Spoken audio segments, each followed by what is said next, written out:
కొత్తగా food try చేద్దామని Thai రెస్టారెంట్కి వెళ్ళాము. ఇది వచ్చేసి కోర్మంగ్లాలో ఉంటుంది. దీని నేమ్ వచ్చేసి థాయ్ బాసిల్. యాంబియన్స్ అంతా చాలా బాగుంది, చాలా ప్లెజెంట్గా ఉంది. ఇది వచ్చేసేసి థాయ్ ఫుడ్ సర్వ్ చేస్తారనమాట ఇక్కడ. ఫుడ్ విషయానికి వచ్చేసరికి మేము ఏం ట్రై చేసామంటే పాట్కమా చికెన్ నూడిల్స్ అంట దీని నేము. చూడ్డానికి అలా ఉంది కానీ చాలా బాగుంది ఫ్లేవర్స్తో.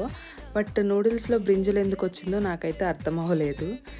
అండ్ సెకండ్ వన్ వచ్చేసేసి ఇది పైనాపిల్ ఫ్రైడ్ రైస్. చాలా బాగా ప్రజెంట్ చేశారు విత్ ప్రాన్స్. కరెక్ట్గా 4 ప్రాన్స్ ఇచ్చారు అంతే, బట్ క్యాష్యూస్ అండ్ కిస్మిస్తో లోడ్ చేసి ఉంది. అండ్ కమింగ్ టు డ్రింక్ ఇదైతే అస్సలు ట్రై చేయొద్దు. దీని నేమ్ వచ్చేసి ఐస్ లాగన్. ఈ డ్రింక్ ఎలా ఉందంటే పాడైపోయిన గ్రేప్స్ తెచ్చేసి ఆ డ్రింక్లో వేసేసి ఇచ్చేసినట్టుంది. అంత వరస్ట్గా ఉంది. మీరైతే ఆ డ్రింక్ అస్సలు ట్రై చేయొద్దు.